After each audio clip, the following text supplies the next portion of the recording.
Khusus Pengurusan Organisasi 2.0, Anjuran Persatuan Mahasiswa Fakulti Kejuruteraan dan Alam Bina, Universiti Kebangsaan Malaysia Pematra, sesi 2022-2023.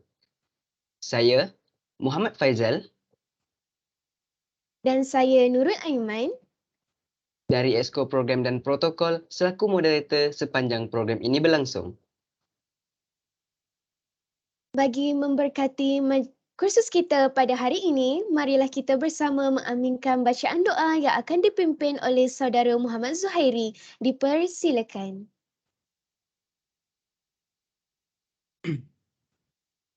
Bismillahirrahmanirrahim. Alhamdulillahirabbil alamin wassalatu wassalamu ala asyrafil anbiya'i wal mursalin wa ala alihi wa sahbihi ajma'in. Ya Allah, ampunkanlah dosa kami, dosa kedua ibu bapa kami, dosa ahli-ahli keluarga kami, sama ada yang masih hidup maupun yang telah meninggal dunia. Ya Allah, Ya Rahman, Ya Rahim, berilah taufik dan hidayah-Mu. Permudahkanlah segala urusan kami, murahkan rezeki kami, dan kurniakan kami keluarga yang bahagia. Ya Allah, sesungguhnya kami berhimpun pada hari ini bagi menyatakan kesyukuran di atas segala kurniaan-Mu yang tidak ternilai. Engkau berkatilah dan rahmatilah perjalanan majlis kursus pengurusan organisasi 2.0 pada hari ini. Sesungguhnya Engkau Maha mengetahui bahawa kami di sini ingin menimba ilmu yang sangat luas bagi mengembangkan ilmu pengetahuan kami sebagai hamba-Mu. Justeru berkatilah dan rahmatilah perhimpunan kami ini. Sinarilah hati-hati kami dengan cahaya petunjuk dan hidayah-Mu. Ya Allah, kurniakanlah jua kepada kami kesihatan anggota badan, kecergasan minda, ketenangan jiwa dan kekuatan semangat. Semoga dengannya kami mampu mendepani cabaran, berdaya saing dan mampu mengangkat martabat diri, keluarga dan masyarakat serta negara. Rabbana atina fid dunya hasanah wa fil akhirati hasanah wa qina azaban nar. Wassallallahu ala sayyidina Muhammad wa ala alihi wa sahbihi wa baraka wa sallam walhamdulillahi rabbil alamin. Amin amin ya Rabbal Alamin. Terima kasih Saudara Muhammad Zuhairi atas pimpinan bacaan doa sebentar tadi. Alhamdulillah, kini sukacita saya ingin menjemput Puan Nur Syahada binti Abdul Rahim selaku penceramah bagi slot 3 khusus pengurusan organisasi 2.0 iaitu pengurusan kewangan pelajar. Untuk makluman para peserta, Puan Syuhada merupakan penolong bendahari unit kewangan pelajar dan juga unit kutipan hasil Jabatan Bendahari Universiti Kebangsaan Malaysia. Puan Syuhada sudah ada bersama dengan kita. Apa khabar Puan? Alhamdulillah, sihat. Semua sihat? Alhamdulillah. Jadi tanpa melengahkan masa lagi, saya menjemput Puan Syuhada untuk meneruskan slot 3 kita pada hari ini. Majlis mempersilakan. Okay, terima kasih pengacara majlis. Boleh dengar? Okay. Boleh Puan. Terima kasih. Kalau ikutkan sebelum ni, kita memang request untuk adakan forum lah. Maksudnya ada moderator ke apa. Tapi untuk hari ni, sebabkan saya baru teringat yang kita belum lagi bagi taklimat apa-apalah kepada fakulti. Sebab hari tu yang kita jumpa, hari tu kita buat taklimat tu kepada MAP. So, fakulti adalah yang berbeza, PMF ni kan. Kita panggil PMF lah kan. Pematra ni PMF lah kan. Alright. Okay. Pertama sekali saya nak ucapkan tahniah dululah kepada semua esko-esko yang dilantik dan semua ahli-ahli lah, ahli-ahli pematra. Jadi ni saya boleh share ni share screen saya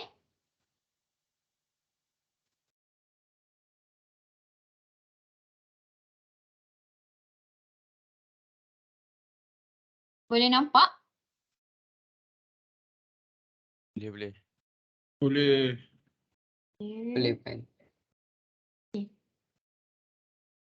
Okey, Assalamualaikum warahmatullahi wabarakatuh dan selamat sejahtera. Saya pertama sekali saya nak ucapkan terima kasihlah kepada Pematra dan FKAB lah khususnya kerana telah sudi menjemput unit kewangan pelajar untuk berkongsi berkenaan dengan pengurusan kewangan pelajar. Okey, pertama saya akan kenalkan diri saya dululah. Serba sedikit saja. Saya Nur Syuhada binti Abdul Rahim, pegawai di bahagian hasil dan khususnya di unit kewangan pelajar Jabatan Bendahari. Saya latar belakang saya sedikit, saya merupakan alumni UKM yang bergraduasi pada tahun 2015. Betul, 2015 mengambil jurusan Ijazah Sarjana Muda Perakaunan di Fakulti Ekonomi. Okey.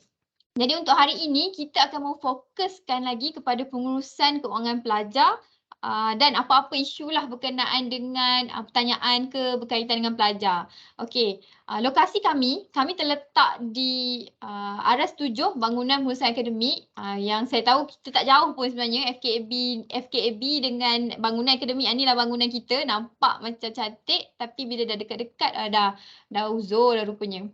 Okay, jadi tuan-tuan dan puan-puan boleh hubungi kami melalui nombor telefon yang tertera ataupun email je. Kami lebih lebih memilih untuk email. Jadi supaya ada pembuktian hitam putih lah. Jadi bila kita nak keep track apa benda yang dah ditanya, apa benda permasalahan, lagi senang. Berbanding dengan bila kita telefon, jadi bila telefon tu cakap, saya tak ingat lah saya nak cakap, saya dah pernah berhubung dengan siapa, dah pernah cakap dengan siapa. Tu kita tak nak lah, kalau boleh. Ataupun boleh email kepada bos saya lah. Bos saya, kita di ketua. Okay, nanti saya akan terangkan sedikit lah pasal kita punya bahagian. Okey, hari ini saya memfokuskan kepada 4 bahagian, iaitu yang pertama, bahagian hasil. Okay, saya akan bagi tahu overview lah tim-tim kami dan apa yang kami uruskan. Yang kedua, kita merujuk kepada apa dokumen rujukan kami. Yang ketiga, part yang ketiga ini adalah bahagian yang sangat penting lah. Saya minta untuk semua memberi fokus kepada part yang ketiga ini kerana ini yang tujuan utama kita punya webinar inilah. Dan yang terakhir sekali adalah berkenaan dengan pengurusan kewangan untuk pendahuluan bayaran balik panjawan runcit dan juga apa-apa isu yang berkaitan. Okey, ini adalah tim kami. Kumpulan kami, bahagian hasil diketuai oleh Puan Suraya Abdul Hamid yang sepatutnya hari ini beliau yang akan berikan ceramah kepada semua, tapi sebabkan ada kekangan yang lagi lebih penting, jadi beliau kepada yang lagi lebih utama yang memerlukan ketua lah. Okey. Kami ada 3 pegawai di bawah Puan Suraya, iaitu yang pertama Cik Hamidah binti Nayan, yang mana beliau merupakan ketua unit untuk unit kewangan pelajar, yang mana beliau menguruskan yuran penaja, permohonan untuk KWSP, untuk bayar yuran guna KWSP dan juga PTPTN. Jadi yang kedua adalah saya di bawah Cik Hamidah. Jadi saya memfokuskan kepada yuran dan juga aktiviti pelajar. Jadi semua berkenaan dengan yuran, pelarasan yuran, naik penjanaan yuran, naik charge yuran kepada semua pelajar di bawah unit saya dan juga aktiviti pelajar. Dan yang terakhir sekali adalah Puan Mazlina Dulhamli. Beliau menguruskan semua terimaan dan juga hutang. Jadi hutang-hutang pelajar, agensi menghantar nama ke agensi kutipan hutang pun akan diuruskan oleh Puan Mazlina. Jadi fungsi UKP seperti mana yang saya telah sebenarnya dah sebut mengikut pegawai tu, kami sebenarnya menguruskan yang utama adalah menguruskan penjanaan yuran pelajar dan juga apa-apa sebarang masalah lah, termasuklah bayaran balik, tuntutan bayaran balik. Maksudnya contoh pelajar kata dah terlebih bayar ke, jadi nak minta pulang balik semula yang lebih bayar, itu pun kami uruskan dekat sini. Apa-apa berkaitan dengan pelajar, yuran pelajar diuruskan oleh UKP. Yang kedua, aktiviti pelajar UKM. Jadi aktiviti pelajar UKM juga diuruskan oleh UKP sebab seperti semua tahulah, semua laporan kewangan akhirnya akan pergi kepada UKP.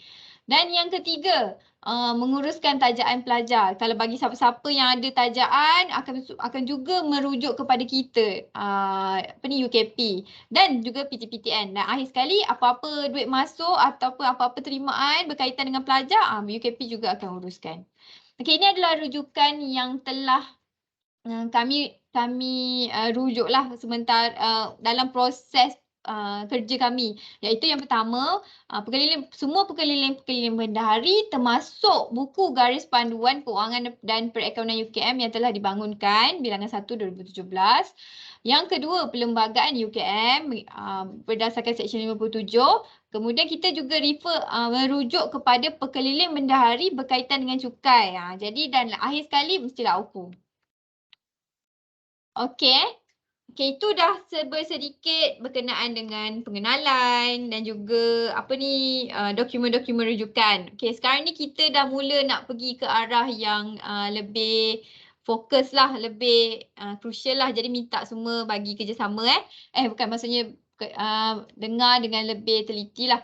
Okey, tabir urus dana khas ni semua kena ingat sebab saya dulu pun waktu saya belajar dekat UKM, saya pun macam agak ada kekeliruan sikit lah. Sebab kita, bagi kita pelajar, kita tahu kita nak minta sumbangan. Jadi daripada mana-mana sumber, kita tak adalah kita pentingkan sangat sebenarnya.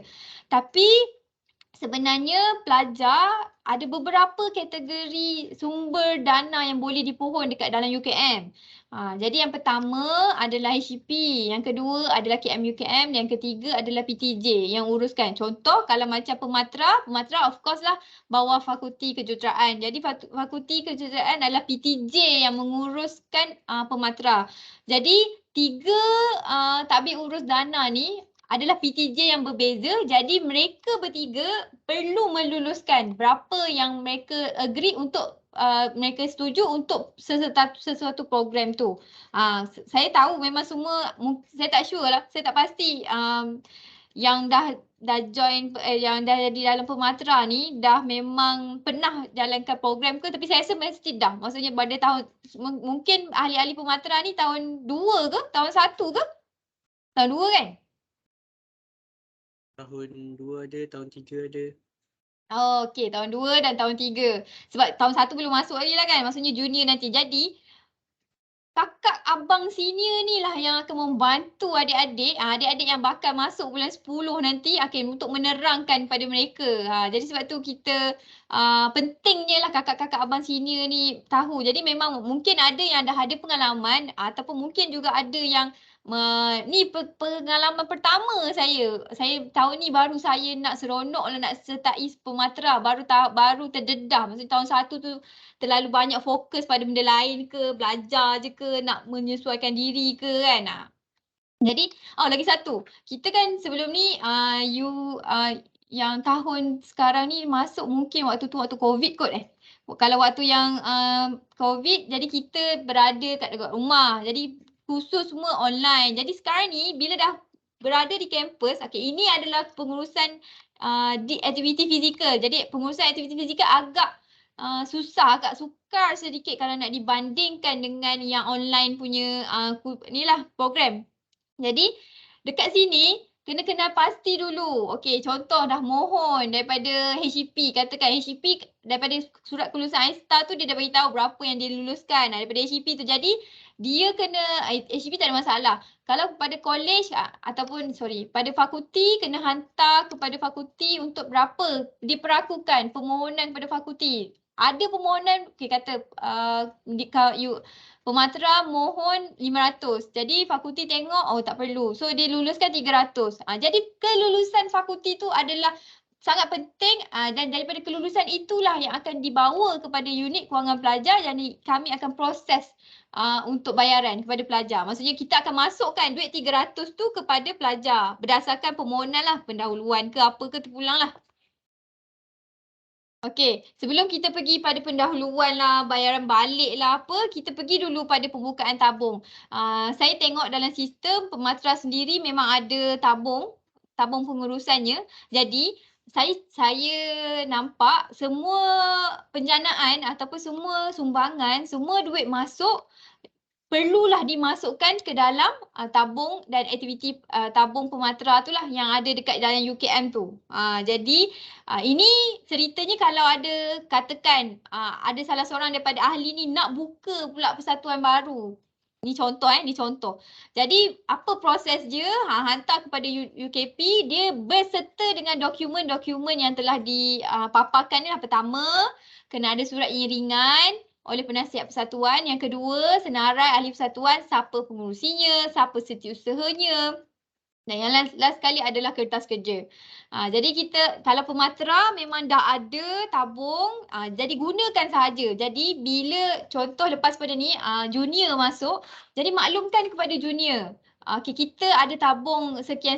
Kalau pematera ada TAF 294. Jadi maklumkan kepada junior, gunakan TAF 294. Semua duit penjanaan, semua duit, contoh yuran peserta ke, sumbangan apa-apa yang dapatkan, masukkan dalam satu tabung. So jadi nanti bila nak buat program apa-apa program, boleh terus guna duit itu sahaja. Senang nak semak. Jadi penambahbaikan pada tahun 2022, kita akan tengok tabung-tabung persatuan. Jadi UKP akan tengok semua tabung-tabung persatuan dan kita akan hantar laporan penyata keuangan dia lah. Maksudnya untuk tahun tu, okay, berapa pendapatan dia, berapa perbelanjaan dia, baki ada berapa. So baki inilah yang boleh digunakan untuk tahun berikutnya, tahun 2023. Itu kan, tapi kita akan email lah, kita akan emailkan kepada pelajar. Jadi kita pergi pada proses kelulusan. Okay, sebabkan saya dah sebut pasal sumbangan, maksudnya kutipan derma daripada orang luar kepada persatuan ataupun pada aktiviti lah, any apa sahaja program.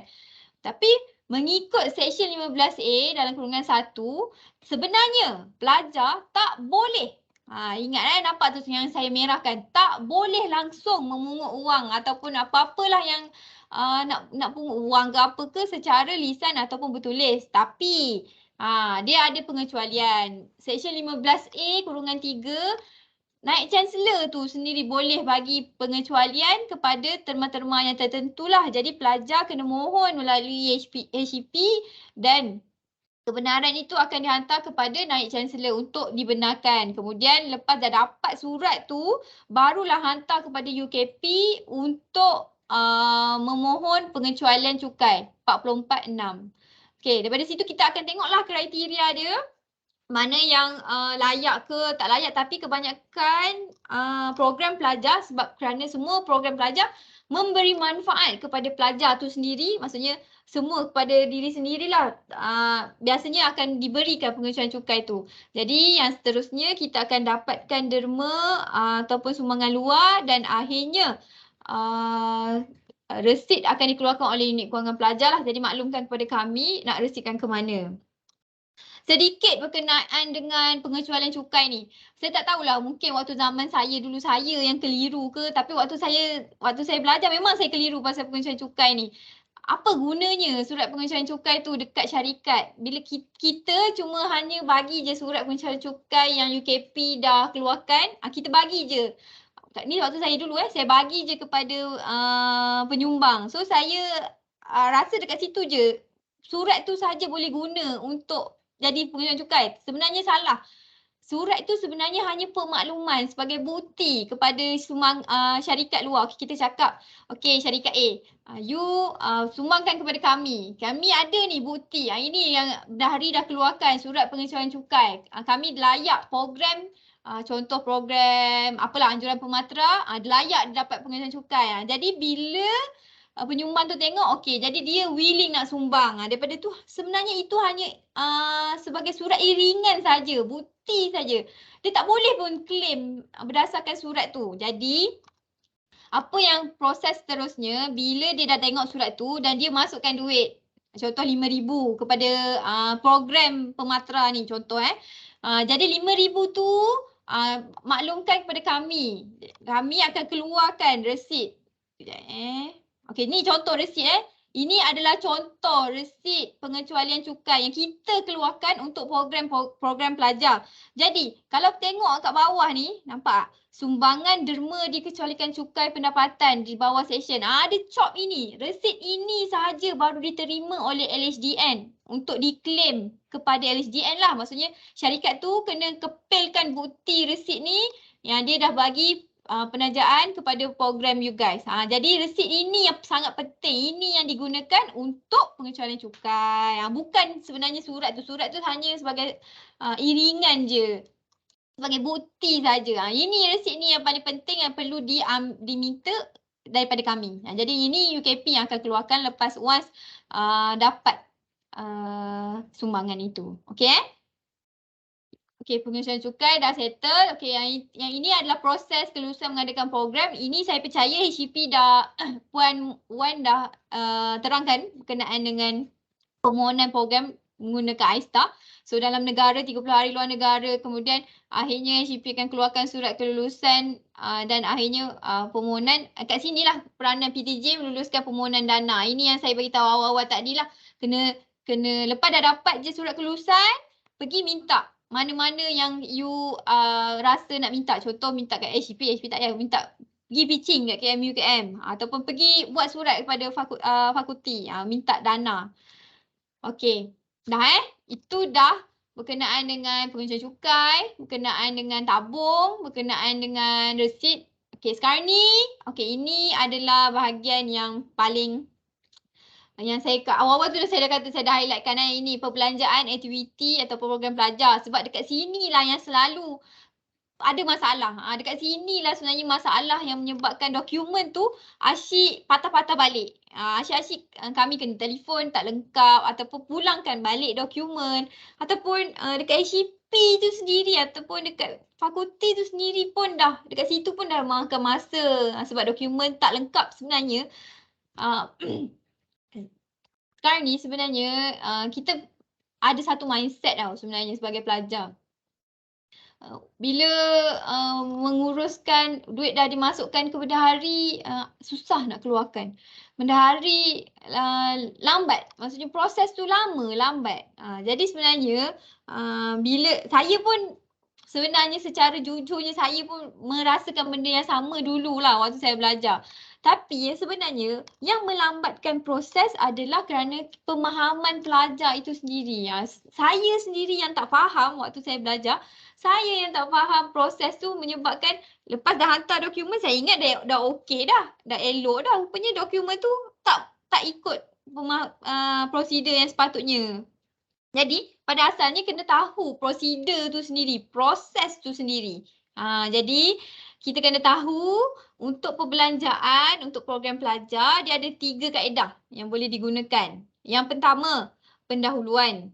Yang kedua, bayaran balik. Dan yang terakhir sekali, pesanan rasmi. Jadi proses yang agak panjang adalah pesanan rasmi lah, sebab dia kena guna sistem e-perolehan. Dia kena ada spesifikasi teknikal dia. Tapi bila dah keluar je pesanan rasmi tu, pelajar dah tak payah fikir dah apa. Maksudnya confirm pesanan rasmi tu PTJ yang akan uruskan dia punya pembayaran. Jadi tak payah fikir nak buat bayaran lah kepada syarikat tu, tak payah. Ataupun nak guna duit sendiri dulu ke, tak payah. Macam tu. Sabar. Untuk pendahuluan, kita pergi dulu pada pendahuluan. Pendahuluan kita kata tak ada maksimum, tapi had per pelajar adalah 5,000. Sebenarnya maksimum dia adalah 5,000 untuk seorang pelajar. Dan had pendahuluan hanyalah boleh mohon untuk seorang pelajar sekali sahaja. Kiranya ni contoh macam mana nak susun ayat macam ni Okey, Afikah, contoh siapalah nama Afikah. Contoh Afikah, dia dah buat pendahuluan untuk program Pematera 5,000. Lepas tu program ni tak habis lagi. Masih lagi tengah berjalan. Dia tengah ada lagi, dia tak sempat hantar laporan keuangan lagi ni. Lepas tu dia nak lagi sekali mohon sebab dia pula jadi MAP college. Dia terlalu aktif kan. Dia map college pula. Bila dia dah map college, dia minta lagi sekali 3,000. Kita tengok ada pendahuluan tak settle lagi, tak selesai lagi. Jadi kita akan tak luluskan.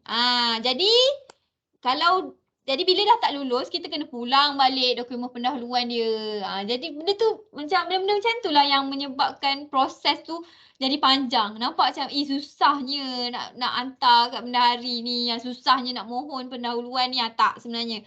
Jadi tanamkan dalam fikiran, kalau saya dah ada atas nama saya pendahuluan, bagilah ke orang lain. Saya tahu mungkin ada certain orang rasa macam saya ni bertanggungjawab, saya bendahari. Saya bendahari. Sayalah yang kena mohon pendahuluan semua. Semua tanggungjawab dekat saya. Saya memang kena jalankan tanggungjawab saya. Tak boleh. Selagi tak habis lagi pendahuluan awak, tak habis lagi laporan kewangan awak tak hantar lagi, janganlah mohon pendahuluan. Bagilah ke orang lain.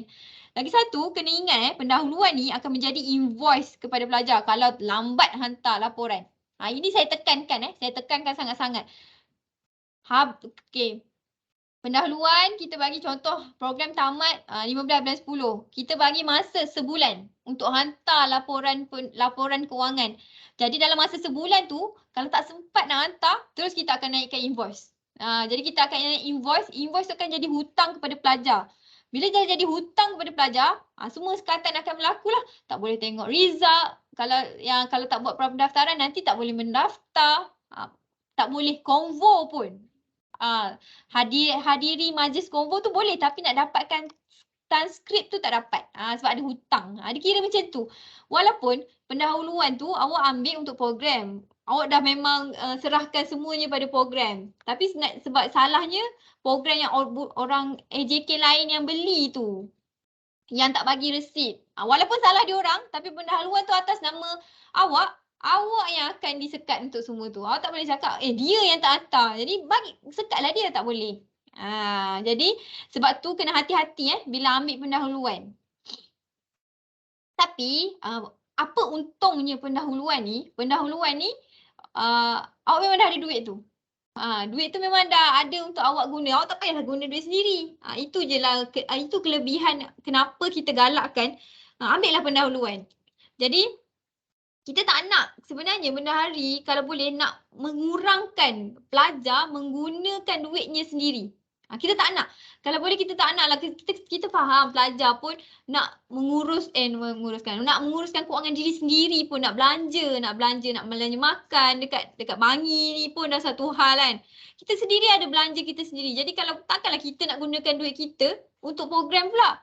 Walaupun saya tahu sekarang ni memang banyak macam tu. So ada juga parent pelajar call saya, dia kata anak dia kena guna sebabkan nak buat program sendiri tak ada duit lagi. Minta dengan mak ayah suruh sponsor sampai ke tahap itu. Saya faham sebab saya pun memang melalui benda yang sama. Proses itu adalah proses yang sama tapi benda ni sebenarnya dia melatih soft skill kita lah. Itu je. Jadi pendahuluan tu boleh apa yang boleh, contoh beli alat tulis, jamuan aktiviti luar UKM tapi kena tertakluk pada kadar ataupun cenderahati kepada penceramah. Cenderahati kepada penceramah, kalau nak bayar penceramah RM transfer ke, tu tak dibenarkan. Tak boleh claim pendahuluan. Kalau nak bayar kepada individu sebabkan sebagai tanda terima kasih kepada dia, itu kena guna proses daftar bil. Maksudnya minta PTJ tu yang sediakan bayaran tu kepada penceramah ke, pemenang ke, apa-apa berkaitan duit, nak pindahkan duit kepada individu, jangan buat sendiri. Saya tekankan ini memang selalu berlaku. Kalau tanya kenapa, cakap tak tahu. Saya tak tahu proses ni, so saya transfer je lah kat penceramah tu, saya nak cepat. Tak boleh. Kan contoh, kan macam sekarang ni Pematera buat, dah ada penceramahnya, senarai penceramah. Lepas tu ada apa ni, orang kata borang biaya data tu, ni untuk orang luar lah, ni bayaran kepada orang luar kan, dah minta dia isi. Jadi proses pembayaran untuk penceramah tu pun sebenarnya dah boleh awal lah. Maknanya kita dah hantar proses tu, dah hantar permohonan tu kepada pemilik dana tu, contoh HCP ke, fakulti ke, minta bayar kepada penceramah ni. Tapi tunggu lepas program. Once dah habis je program, HCP terus akan proses daftar bil semua, okey, dah settle. Jadi tapi kalau contoh tak nak bagi duit, saya nak bagi plug ke mak ke, tu boleh. Saudara hati belian untuk plug ke mak barang nak bagi kat penceramah ke, pemenang ke, tu dibenarkan guna pendahuluan. Okey, selesai bab pendahuluan. Yang kedua, berkenaan dengan bayaran balik kepada pelajar ataupun pelajar lah. Jadi kita akan ikut perkara pertama, UKP akan tengok apabila dah dapat daftar bil untuk ni bayaran balik. Okey, proses bayaran balik, dokumen yang kita akan terima daripada PTJ yang PTJ pemberi dana adalah yang pertama daftar bil. Daftar bil tu arahan pembayaran. Maksudnya PTJ arahkan kepada bendahari bayar kepada pelajar ni sebab dia dah guna duit dia sendiri. Okey, daripada itu kita akan semak okey daftar bil. Kemudian kita akan semak okey dah ada tak surat lulus tu? Betul ke dia lulus sebanyak ini. Okey, kita tengok kedua. Lepas tu kita akan tengok kelulusan program, surat kelulusan iStar. Dan akhir sekali kita akan tengok dia punya resit-resit lah. Contoh boleh sebenarnya apa benda yang boleh dibayar balik adalah sama je seperti pendahuluan kepada pelajar. Tak boleh lebih 500, tak boleh bayar direct kepada orang. Kalau barang-barang macam alat tulis, jamuan ke apa tu je yang boleh dituntut untuk bayaran balik. Dan akhir sekali adalah proses pesanan rasmi. Untuk pesanan rasmi,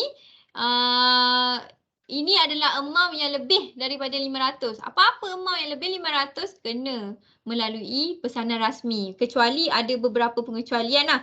Okay, yang pertama, bekalan dan apa yang bawah 500. Yang kedua, yuran penyertaan ataupun khusus tu pun boleh kita tuntut melalui bayaran balik ataupun pendahuluan kepada pelajar. Yang ketiga, sagu hati. Tapi sagu hati ni dia memang tak payah lalu pesanan rasmi tapi dia kena lalu daftar bil lah. Maksudnya PTJ yang kena buat daftar bil. Yang seterusnya adalah bahan mentah. Contohnya macam ikan ke, ayam ke, sayur ke. Itu pun kita benarkan tak payah guna EP. Homestay persendirian. Maknanya dia tak ada berdaftar dengan UKM. Itu pun kita benarkan. Tapi kalau hotel-hotel, itu tak boleh. Itu memang wajib kena guna sistem e-perolehan lah. Kalau lebih 500. Ataupun sewa kenderaan, akhirnya pembelian menggunakan pesanan rasmi yang boleh dibuktikan lebih mahal. Contohnya, okay. Ni contoh ada satu kes tu. Nak beli barang dekat syarikat. Kalau kita beli sendiri, harga dia 1,000. Dah buka ni dekat EP. Tiba-tiba harga tu jadi daripada 1,000 jadi 3,000. Jadi boleh dibuktikan. Okay, saya dah buka dekat EP ni 3,000.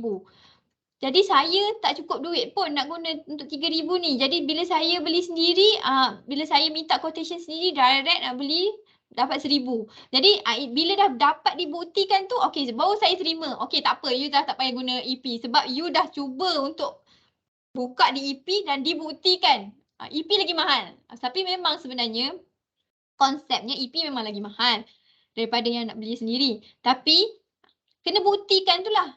Memang kita kat sini pun tahu sebab EP guna pesanan rasmi, dia punya cash term lama. Maksudnya proses untuk bayar dia, tempoh kita bayar kepada syarikat tu lama lah. Dan mungkin dalam 30 hari ke macam tu daripada proses EP kita buka tu. Kalau kita bayar direct, sekejap je terus kita bayar cash. Sebab tu harga akan lagi lebih murah daripada gunakan PR ni, pesanan rasmi. Okey, jadi kita untuk tiket kapal terbang, kita memang kalau guna ejen dalam Malaysia, kita memang suruh guna PR lah. Tapi kalau pengecualian juga diberikan untuk tiket kapal terbang sebab untuk yang pergi luar negara lah. Sebab kita tahu kalau kita beli sendiri memang obviously lagi murah lah daripada kita lalui ejen. Okey. Ni contoh tadi saya dah tunjuk resit pengecualian cukai tu. Okey. Untuk proses kita pergi pula pendahuluan dengan bayaran balik. Proses je Untuk yang pertama, untuk pendahuluan pergi dulu. Kena isi borang pendahuluan tu borang pendahuluan tu boleh dapat dekat iStar pun ada. Borang pendahuluan dekat laman web bendahari pun ada. Borang pendahuluan, okey, isilah nama program. Lepas tu kod penentukan mana. Kemudian akhir sekali yang paling penting sebenarnya, borang tu perlu dicop oleh pemberi dana. Contoh minta dekat fakulti, pastikan dekan ke, contoh dekan pakai tabung kan, pastikan dekan yang cop, pengesahan daripada dekan ataupun ketua pentadbiran je. Ketua pentadbiran yang cop borang pendahuluan tu. Kalau dekat HCP, pastikan HCP lengkapkan cop borang pendahuluan tu. Okey. Jadi pastikan bersama surat kelulusan iStar, surat kelulusan dana peruntukan dan juga laporan belanjawan yang disahkan oleh penasihat. Nanti saya akan kongsikan contoh laporan belanjawan yang disahkan oleh penasihat. Jadi hantar kepada UKP. Lepas dah dapat proses semua, borang dah lengkap, lepas tu semua dokumen dah ada, hantar kepada UKP melalui ada Google Form. Saya dah UKP dah emailkan kepada semua PTJ link Google Form tu untuk permohonan pendahuluan. Jadi pelajar dah tak perlu dah datang ke UKP. Tak payah dah hantar. Datang jauh-jauh daripada kolej, contoh kolej Rahim Kajai ke, datang naik Grab semata-mata untuk hantar borang. Tak payah dah. Kita dah tak payah dah, tak perlu dah. Kita tak nak pelajar datang dah untuk borang pendahuluan ni. Jadi lepas dah dapat pengesahan daripada PTJ tu, hanya scan. Tak kisahlah scan macam scan, sekarang dah macam-macam cara kan. Scan melalui telefon pun dah boleh kan. Scan, hantar melalui Google Form yang kita dah dah sediakan. Upload je dokumen yang dah di-scan tu. Daripada situ kami akan rujuk dan kami akan luluskan terus daripada situ dan akan maklumkan melalui email kepada pelajar. Jadi terus nanti pelajar akan dapat pemakluman EFT, pembayaran EFT kepada pelajar advance berapa. Terus dapat duit tu lah. Jadi kat situ kita dah memendekkan proses. Pelajar dah tak perlu datang kepada kat sini dekat. Sebab kita tahu kan ni lokasi bangunan kita sangat jauh berbanding dengan kalau kat Chancellery ke, dekat Sanika tu ke. Ini paling jauh lah ke hujung. Okey, untuk bayaran balik pula. Jadi macam saya sebut tadi lah. Saya dah beritahu sebenarnya tadi. PTJ yang dah bagi dana tu, fakulti contohnya, dia kena sahkan peruntukan tu diluluskan, penasihat, lepas tu sediakan daftar bil. PTJ, fakulti ke, HCP ke, kalau KM UKM kena HCP lah, HCP juga. Jadi kena keluarkan daftar bil kepada kita. Minta, kalau diorang tak bagi, dia tahu hantar laporan kewangan kan, awak dapat balik, dia suruh awak hantar laporan kewangan tu kat kita, awak tengok tak ada daftar bil tu, pulang balik dekat dia, cakap, puan, ataupun tuan kena ada daftar bil untuk hantar ke bendahari untuk kita bayar. Kemudian kena pastikan ada surat kelulusan AISTA, surat kelulusan dana peruntukan, laporan kewangan dan juga resit atau bil ataupun invoice apa-apalah yang original. Itu yang paling penting yang original itu yang kena ditanamkan dalam pemikiran semua. Kalau salinan, kita tak terima. Kita hanya terima resit rasmi asal. Tapi katakan, kalau terhilang, tu kena ada justifikasi. Kita nak tahu kenapa hilang. Mungkin rumah saya banjir ke, rumah saya, ataupun ada kes tu, laptop saya curi ke kan. Tapi janganlah tipu. Kalau tipu, itu kan kata-kata satu doa kan. Kata-kata dia. Sebenarnya laptop tu tak kena curi pun tapi bagi tahu je sebab nanti tak tahu je lah sendiri kan. Jadi bayaran balik ni kena hantar selewat-lewatnya 30 hari. Oh lupa, pendahuluan kena hantar selewat-lewatnya 14 hari sebelum tarikh program. Kalau bayaran balik 30 hari selepas tamat program. Dia sama macam pendahuluan lah. Pendahuluan macam saya kata kita bagi masa 30 hari. Kalau lambat, hantar kita terus naikkan invoice. Itu jadi hutang. Tapi kalau bayaran balik ni, kalau awak yang lambat hantar, lebih daripada 30 hari katakan kan, awak lah yang dapat duit lambat. Itu je sebenarnya. Sebab tu kita letakkannya selewat-lewatnya 30 hari lah yang dia sebenarnya, lagi lambat awak hantar laporan, lagi lambat awak dapat claim awak tu, lagi susah sebenarnya awak nak buat laporan kewangan tu sebab awak lupa. Saya cadangkan sesiapalah ketua program, ketua projek ke ataupun bendahari ke, setiausaha ke, tanamkan lepas je berbelanja tu terus ambil resit tu. Ambil resit daripada siapa yang belanja tu lah, sekretariat mana yang belanja tu, terus ambil. Terus kumpulkan setempat. Maknanya ini ni sekretariat program punya belanja. Ini sekretariat protokol punya belanja. Macam tu. Jadi senang. Bila dah habis je program, terus susun. Terus buat laporan kewangan, terus dapatkan tanda tangan penasihat, terus dapatkan pengesahan daripada pemberi dana, dah terus hantar. Lepas tu terus dapat. Maksudnya tak adalah masalah hutang ke, naik hutang ke, tak adalah masalah dapat duit lambat ke. Macam tu. Ini prosedur pesanan rasmi sebab saya tengok ada FAQ tu. Ada juga nak minta prosedur pesanan rasmi. Tadi saya dah bagi tahu secara overall. Jadi Kalian ini saya tanya HCP punya site lah. Jadi HCP maklumkan kepada saya, dia perlukan surat permohonan untuk membuat pesanan rasmi oleh ketua program dan ditandatangani oleh penasihat program. Jadi perlu hantar ke HCP ataupun PTJ bagi tujuan proses PR. Okey. Untuk proses pesanan rasmi ni kena ingat HCP ada juga maklumkan kepada saya mereka perlukan spesifikasi teknikal. Apa tu spesifikasi teknikal? Itu adalah perincian barang yang awak nak tu. Contoh awak nak beli baju. Awak kata okey HCP tolong buka pesanan rasmi, saya nak beli baju. Okey, baju jenis apa?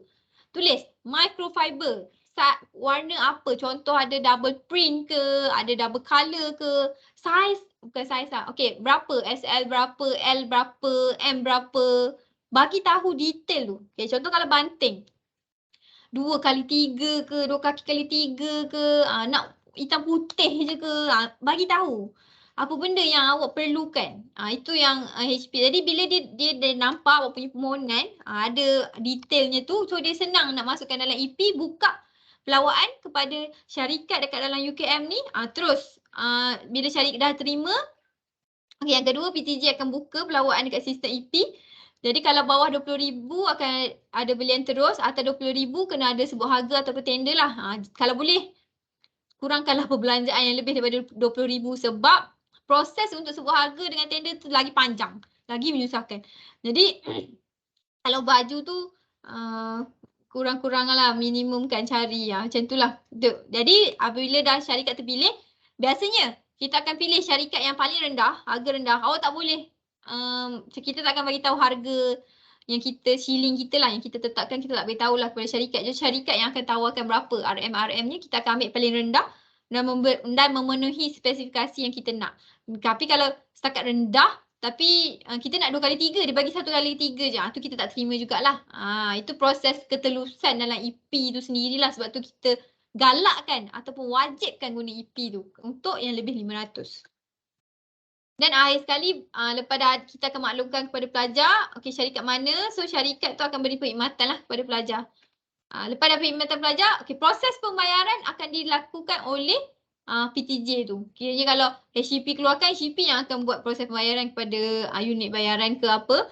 Kalau PTJ, PTJ pun macam tu. Jadi pelajar dah tak payah dah fikir apa-apa. Mungkin mungkin kena fikir apabila orang kata syarikat tu carilah macam, saya tak apa lagi lah payment, saya boleh tak check. So check dengan HCP, dengan PTJ. Kat mana dah statusnya. Tapi sebenarnya proses bayaran tu semuanya akan diuruskan oleh PTJ. Bukan pelajar dah. Untuk pesanan rasmi. Okey. Ini adalah format belanjawan tahun 2022. Okey, format ini diperlukan dalam permohonan pendahuluan. Jadi untuk dekat dalam Google Form tu, saya dah tak perlukan kertas kerja. Saya tak nak dah tengok kertas kerja. Jadi buat format belanjawan macam ni. Okey, anggaran pertama, kalau tengok yang atas, anggaran pendapatan dana. Okey, ni salah satulah, pilih salah satu, HCP ke, KM-UKM ke, PTJ ke, ataupun ada sumbangan luar. Okey, tapi jangan semua tau. Jangan letak belanjawan ni, jangan letak semua. Bukan, letak semua. Tapi ini kalau untuk pendahuluan tak perlu pun masukkan ini. Ini format belanjawan, format belanjawan sajalah. Okey, jadi anggaran belanjawan, itu saya mudahkan, saya cadangkan untuk pecahkan perbelanjaan mengikut sekretariat. Tapi saya rasa sekarang pun pelaksanaan dia macam itulah. Jadi, okey, program berapa, bahan LDK, alat tulis berapa. Lepas tu daripada sini, contoh dekat sini publicity, awak dah nampak amount banting ni yang awak akan harga dia 1,000 katakan awak anggarkan 1,000. Awak dah tahu dah, okey, banting ni akan guna PR, pesanan rasmi. Daripada sini awak dah tahu, rancang. Okey, saya akan guna pesanan rasmi untuk banting, untuk baju. Jadi tak boleh guna untuk pendahuluan. Lepas tu penginapan, kalau ada penginapan lah, homestay ataupun lain-lain, kos penghantaran hadiah kepada pemenang kan. Contohnya buat kursus online ke, ataupun hadiah tu bagi secara e-wallet je ke, itu pun dibenarkan untuk claim pendahuluan. Jadi bila dah perincikan mengikut sekretariat ni, bila nak mohon pendahuluan nanti, nak isi borang pendahuluan nanti, tengok je dekat belanjawan ni. Dekat ni, anggaran perbelanjaan ni. Okey, program ni. Ni bawah 500. Okey, masuk je bahan LDK, contoh alat tulis 200. Ni 300. Cetakan sijil katakan 400. Contoh awak diluluskan fakulti 3,000. Tambah cari je dekat belanjawan ni mana yang amal 3,000. Okey dah, ni je belanjawan yang saya akan masukkan dalam untuk mohon pendahuluan. Menggunakan belanjawan inilah. Atas ada berapa awak dapat, bawah awak anggarkan berapa. Anggarkan ni sebenarnya, anggaran ni adalah penting sebenarnya untuk perancangan awak memastikan proses kewangan awak lepas waktu berjalan program berjalan dengan lancar, mudah. Okey. Untuk format laporan kewangan pula. Okey. Boleh nampak laporan kewangan punya format Okey. Boleh? Nampak. Okey. Boleh. Okey. Untuk sumber dana sama juga. Ini lepas dah betul-betul dapat duit dah daripada HCP, contoh 3,000, KMUKM 2,000, fakulti 4,000. Ni contoh Okey. Jadi ini adalah formatnya. Okey, dana HCP yang pertama, dana HCP. Awak nak claim apa guna dana HCP? Contoh, sekretariat program, LDK, aktiviti 1, aktiviti 2. Pengangkutan, ada tol dengan minyak. Lepas tu untuk dana KMUKM, awak nak guna apa? Bayar jamuan sebab dia bagi 3,000. So jamuan awak, pesanan rasmi berapa? Contoh. Betul air mineral ni, air mineral dengan roti ni boleh claim guna pendahuluan. So ada yang awak claim. Untuk dana KMUKM ni, ada yang claim guna pesanan rasmi. Lepas tu ada juga yang boleh awak claim untuk pendahuluan. Katakan jamuan ada juga claim untuk pengangkutan perjalanan pun boleh masukkan kat sini. So yang ketiga dana PTJ. Apa? Sekretariat apa yang guna dana PTJ? Kalau boleh pecahkan macam tu, mudah. Kiranya dana PTJ ni saya nak claim untuk publicity, sijil dan cenderamata je. Sekretariat 2 ni je. Jadi claim lah. Tak kisahlah pendahuluan ke, tuntutan bayaran balik ke. Tapi dengan syarat kena bawah 500. Kena lalu proses PR. Yang tak lalu proses PR. Maksudnya yang boleh diluluskan untuk bayaran balik. Ataupun ni dana lain, sumbangan luar. Sumbangan luar ni pun kena ikut yang bawah 500, kena lalu boleh claim pendahuluan. Perbelanjaan resit tu pun nak resit asal pun kena lalu proses yang sama, tapi lebih mudahkan untuk buat laporan kewangan, lamsamkan, perincikan seperti ini. Jadi nanti lampiran awak, ini adalah dana HCP. Lampiran yang kedua, ini adalah dana fakulti. Yang last kali adalah dana KMUKM ataupun dana sumbangan luar. Ini format laporan kewangan Kalau nak hantar kepada PTJ, laporan kewangan berbeza kena keluarkanlah kiranya macam ni. Saya ajar. Katakan ini laporan keseluruhan kewangan yang kena upload dalam iStar. Katakan awak nak nak hantar ke HCP pula. Awak akan ambil yang ni, perbelanjaan yang ni, dana yang ni, pendapatan HCP berserta dengan ini je. Resit-resit asal, ambil yang dana HCP ni sahaja. Lepas tu, kalau sumbangan KMUKM, awak bersertakan resit-resit asal, yang ni je, yang dana KMUKM ni sahaja. Yang lain-lain tu, salinan sajalah. Tak payah hantar tu, maksudnya.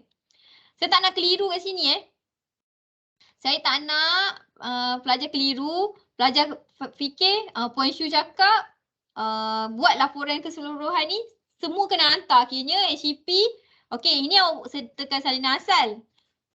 Salinan asal pula. Ini yang resit asal untuk dana HCP, awak hantar kat HCP Lepas tu yang dekat ni, dana KMUKM ni semua, awak sertakan sekali. Tapi awak photostat je. Tu saya tak nak. Benda tu sangat mengelirukan. Lepas tu tambah cost printing, tak perlu.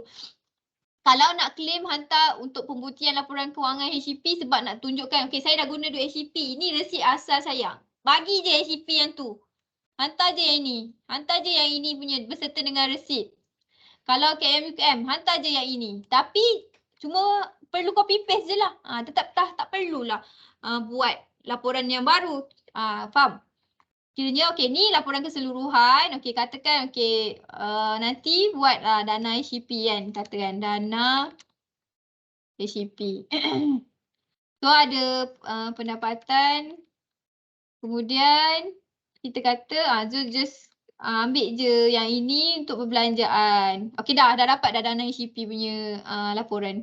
So terus hantar yang laporan ni berserta dengan resit-resit lah. Resit rasmi Resit rasmi. Betul juga dengan dana KM UKM, dana PTJ. Okey. Alright. Itu dah selesai berkenaan dengan format belanjawan dengan format laporan kewangan. Okey, sebenarnya UKM mengamalkan konsep 14 hari dari terima bil lengkap di PTJ. Tapi mungkin ada juga yang kata saya dah hantar lama. Kenapa masih lagi tak berhari-hari? Sebabkan ada term bil lengkap. Terima dokumen lengkap. Pelajar tak boleh kata saya dah hantar dekat UKP ke, kat HCP ke 1 hari bulan. Kenapa sampai sekarang masih lagi prosesnya masih lagi saya tak terima bayaran balik ke, clear ke pendapatan ke, masih lagi tak terima. Tak boleh. Kita ambil masa 14 hari, syaratnya dokumen mesti kena lengkap. Macam kan saya dah senaraikan dokumen. Dokumen tu semua lengkap, kena bercop, penasihat, pemberi dana, baru kita proses. Dan tak ada masalah apa-apalah. Jadi kita kata daripada permohonan pelajar, kemudian PTJ sediakan daftar bil, kemudian hantar kepada kami, orang pelajar. Kemudian kami akan sah, lulus sampailah bayar dekat bank. Arahkan kepada bank bayar dan akhirnya akan dapat kepada pelajar. Okey. Macam saya dah beritahu tadi, untuk penambahbaikan 2022, kita dah buat pendahuluan dihantar secara atas talian. Ingat atas talian menggunakan Google Form. Kalau kami terima hard copy pada 1 hari bulan 10, kami akan pulangkan semula kepada pelajar. Perlu kami wajibkan hantar kepada kami secara atas talian. Memang tak ada terima dah langsung hard copy. Maksudnya borang pendahuluan tu dah tak ada dah dalam tray saya. Memang semua saya akan klik online saja. Okey, jadi apa yang diperlukan? Pertama, borang kena isi juga sebab nanti nak kena ada chop pemberi dana. Tak kisahlah pemberi dana tu. Tapi saya rasa sekarang ni so far dekat pemberi dana dia masih lagi perlukan borang manual tu lah. Kalau saya tak tahu lepas pada ni mereka kata tak payah manual ke, mereka isi online ke, tu saya tak pasti lah. Tapi setakat ini pemberi dana memang guna borang lagi lah. Kemudian surat kelulusan peruntukan ataupun yang beri dana lah.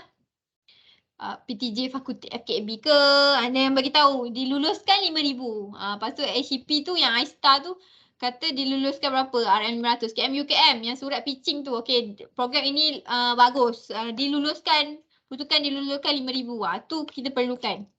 Berserta dengan laporan belanjawan. Laporan belanjawan yang ni. Belanjawan yang saya dah tekankan tadi. Okey, lupa pula. Format belanjawan ni perlu bawah ni kena sahkan oleh penasihat program. Contoh kalau penasihat pematera lah. Kena sahkan. Dia dah tengok laporan ni, dia kena sahkan. Dan penambahbaikan yang kedua adalah kaunter maya. Jadi apabila scan dekat QR ni ataupun klik kat Google Meet ni, link ni, jadi kita akan, ni ada sesi tambahan, kita akan beritahu date berapa bila-bila. So nanti bila masa date tu datang jumpa kita tapi secara virtual lah, virtual counter. Isnin sampai Jumaat, 9 pagi sampai 12.30 hari, 10 minit per sesi. Jadi dah tak perlu datang ke sini juga. Kita sebenarnya penambahbaikan tahun 2022 ni kita kurangkan pelajar untuk datang kat sini lah sebab kita tahu kekangannya. Okey. Untuk pendahuluan dan bayaran balik, saya highlightkan sekali lagi. Tadi saya dah bagi tahu tapi sekarang ni saya highlightkan sekali lagi apa yang dibolehkan, apa yang tidak dibolehkan. Untuk yang pertama, jamuan. Jamuan perlu ikut kadar. Sorry yang perkeliling bendahari bilangan 4 2016 adalah kadar yang lama. Jadi kita dah ada revise balik kadar bilangan berapa saya akan tengok balik tahun 2022 yang mana kita dah naikkan kadar dia.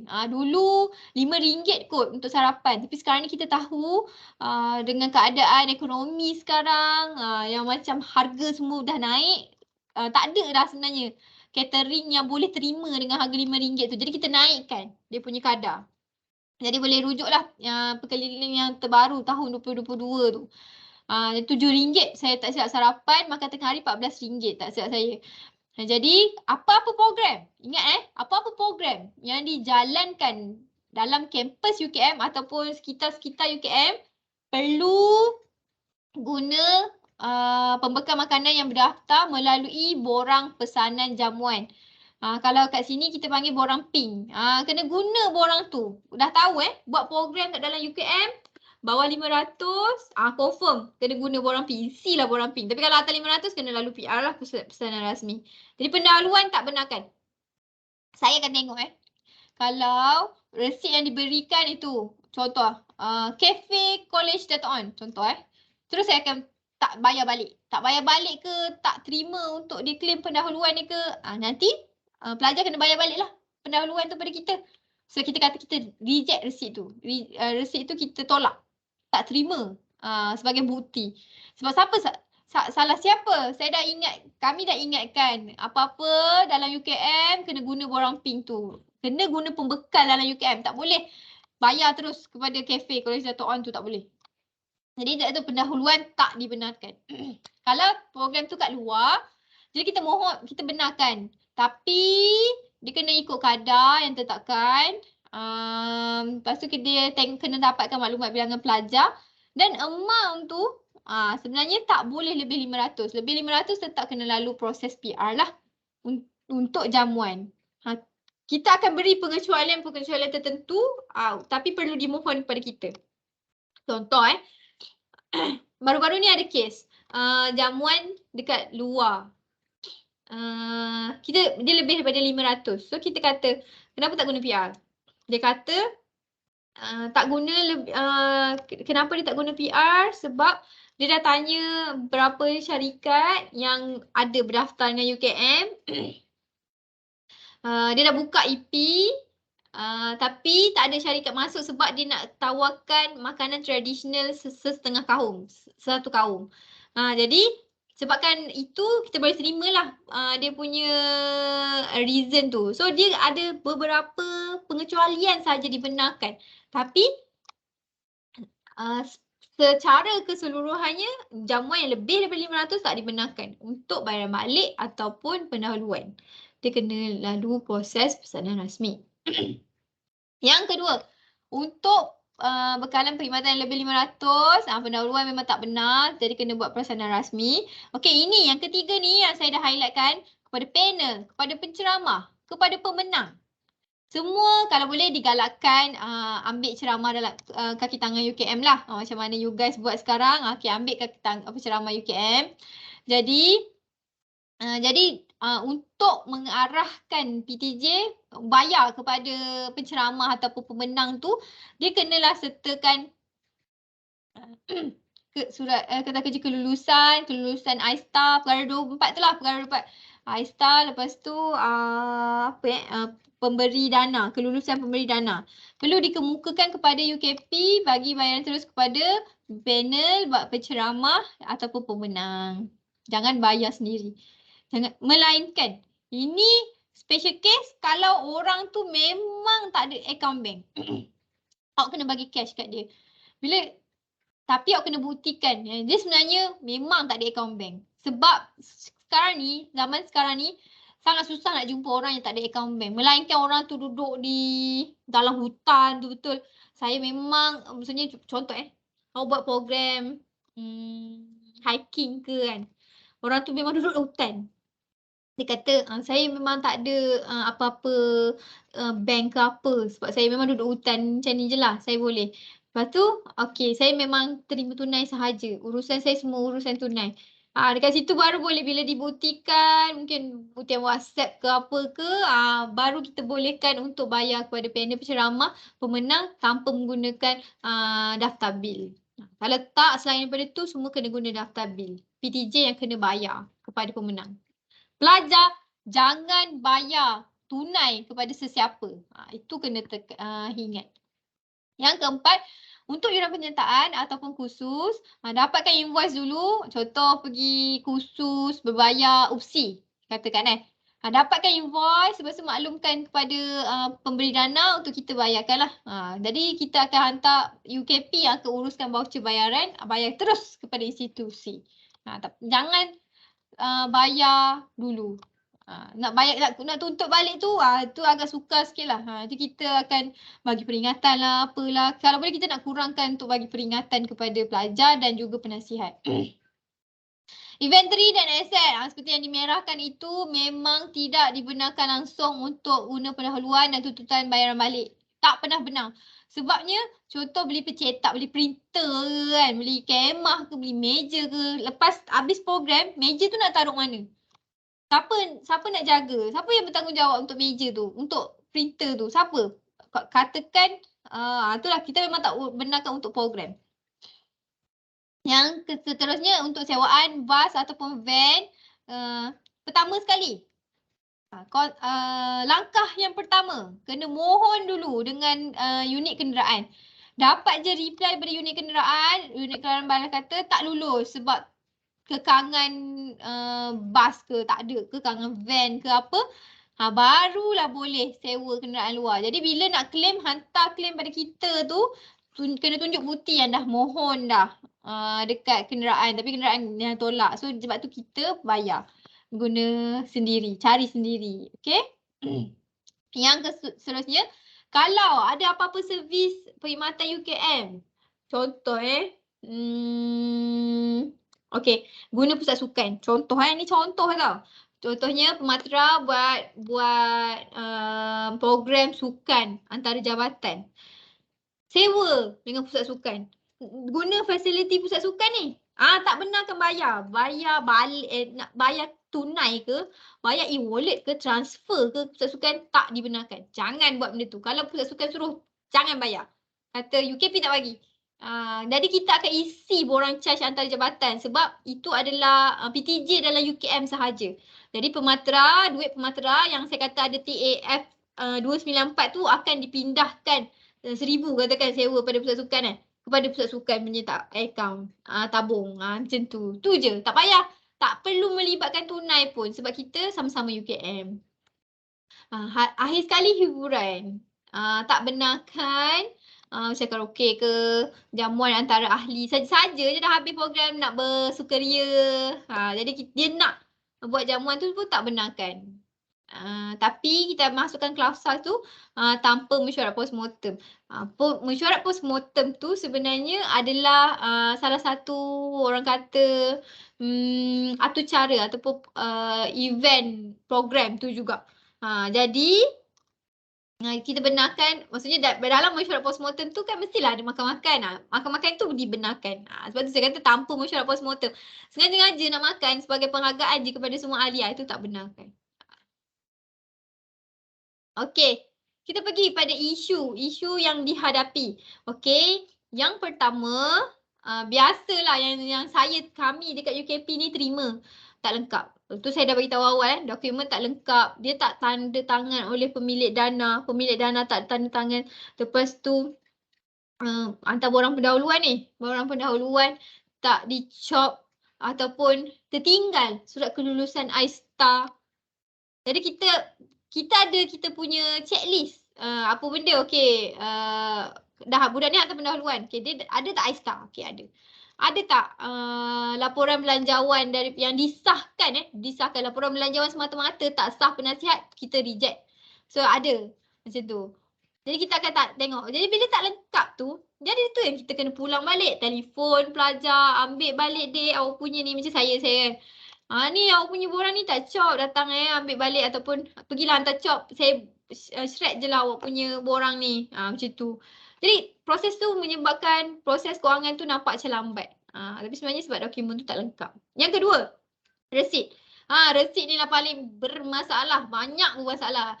Resit yang terima tu dibagi je seketing resit macam tu je. Tak sah kan. Lepas tu ada pula hanya salinan resit saja, bagi salinan resit je. Lepas tu jadi bila dah salinan resit, saya akan tolak lah, tak terima salinan resit. Kita memang terima resit rasmi sahaja, resit asal sahaja. Jadi mungkin terhilang ke apa, bila dah terhilang tu memang kena ada justifikasi lah kenapa hilang. Macam saya dah beritahu awal, ada sebab dia, kenapa hilang. Okay, lepas tu resit tak ada bukti berbayar. Dia kata tu resit, dia kepekan resit tapi sebenarnya sah-sah yang atas tulis invoice. Kena faham invoice dengan resit adalah dua dokumen yang berbeza. Invoice adalah dia just bagi tahu je, okay, kita dah jalankan perkhidmatan, ini harga awak. Jadi awak kena bayar sekian. Awak dah bayar, baru resit dikeluarkan. Saya nak resit yang dah bayar tu. Yang dah tu. Jadi kalau awak baca dia tulis invoice tu, kadang-kadang sebenarnya bukan salah pelajar. Pelajar dah bayar. Betul dah. Tapi sebenarnya syarikat tu yang panggil invoice tu as receipt. Syarikat tu kata, saya dah bagi invoice ni je lah. Tak sebenarnya. Kalau invoice tu, dikatakan dia bagi invoice. Okay. Lepas tu, awak dah bayar. Suruh dia chop paid. Tak kisahlah chop ke apa. At least ada maklumat paid bila. Bayar bila. Bayar pada 29/7. Hutang kosong. Ke apa. Ke suka hati lah. Yang penting invoice tu ada tulis bayar. Paid. Macam tu. Lepas tu. Lagi satu tarikh resit tak sesuai. Program bulan 5. Bulan 5 tahun 2022. Resit boleh bulan 5 tahun 2021. Logik tak? Tak logik kan? Jadi sebab tu kita akan tolak. Jadi kita akan tengok, itulah kriteria yang penting dalam satu resit tu yang kita akan tengok lah. Jadi sebab tu kita kata resit tu kena sesuai. Bulan 5 tahun 2022, mungkin resit tu bulan 4 2022 sebab yalah dalam proses kita nak jalankan. Atau ada kadang-kadang ada juga yang hantar selepas program. Jadi kita akan minta justifikasi. Kenapa resit ni selepas program? Kenapa? Mesti ada justifikasi dia. Oh, saya lepas ni habis program, kita buat jamuan postmortem. So postmortem tu lepas program. So kita katalah mentionnya tu adalah untuk postmortem punya belanja. Contoh Untuk pemalsuan dokumen, ada juga dapat resit kosong. Dapat resit kosong daripada mungkin ayah dia ada syarikat ke apa ke. So dia buat pemalsuan dokumen tu. Kita boleh kenal kita boleh tahu sebab kami pernah berada di tempat anda, kami pernah melaluinya. Jadi kita boleh kenal mana dokumen yang ditulis sendiri, yang betul-betul original, resit tu ada yang edit, akuan terimaan. Ini kes akuan terimaan ni, ini kes yang saya cerita yang pasal hutan tadi dekat hutan tadi. Kita dah bagi cash kat dia, kita minta lah dia sign sikit yang dia kata dia dah terima betul-betul duit kita tu. Tak adalah sebab kita sebagai bukti lah, tak adalah katakan orang akan persoalkan. Betul ke awak dah bayar kat pakcik dalam hutan tu? Ke awak bayar untuk diri awak sendiri? Kita tak nak benda tu. Kita tak nak sebut wujudkan persoalan-persoalan tu, tak nak. Ataupun ditandatangani oleh orang lain. Awak ni, awak yang sign. Tu kita boleh tengok juga. Kita boleh tengok. Kita boleh kenal pasti kes-kes macam tu. Okay. Yang seterusnya, kalau apa-apa yang resit lebih 500, patutnya guna PR. Tapi dia cuba juga. Resit tu harga 600. Lebih sikit je ni. Tak apalah, kita mohon je lah pendahuluan untuk claim. Tak boleh. Saya akan tolak. Jadi tak pasal-pasal kata tu pendahuluan, awak yang kena bayar 600 tu pula. Kepada UKM. Bayar balik pada UKM. Sebabkan kita kata kita tolak resit awak tu. Kita tak terima belanja awak tu sebab awak dah tak patuh peraturan kewangan. Tak pasal-pasal kena guna duit sendiri juga. Kan saya kata awal-awal, saya kalau boleh nak mengelakkan pelajar mengguna duit sendiri untuk program. Jadi kalau pelajar patuh peraturan kewangan yang telah ditekankan, jadi kalau boleh barulah guna duit sendiri tu dapat dielakkan. Akhir sekali adalah resit pecah kecil. Apa itu resit pecah kecil? Resit pecah kecil ni, okey contoh. Baju. Awak tahu harga dia 1,000. Tapi Puan Syu kata kalau resit 1,000 kena guna pesanan rasmi. Tapi saya tak sempat lah. Saya tak nak lah guna pesanan rasmi. Leceh. Okey. Jadi awak arahkan kepada syarikat. Cik buat resit. Okey. Baju jenis ni microfiber 500 ni satu resit. Lepas tu cotton 500 satu resit. Beza. Padahal hari yang sama, syarikat yang sama, cuma amount je 500. Tu pun kita boleh, memang banyak kes yang berlaku. Jadi tu pun tak dibenarkan. Jadi dua-dua resit 500 tu, 500, dua-dua saya akan tolak. Terus kita takkan bayar balik. Jadi lagi sekali saya kata untuk mengelakkan benda ni berlaku, mengelakkan saya tak bayar balik, tolonglah patuhi. Kiranya dah nampak je 1,000 amountnya, buatlah proses PA. Okey? Okey. Itu dah tamat lah berkenaan dengan aktiviti pelajar. Tapi sebabkan Pematra ni, Persatuan Mahasiswa Fakulti, wakil Faces of Fakulti kan.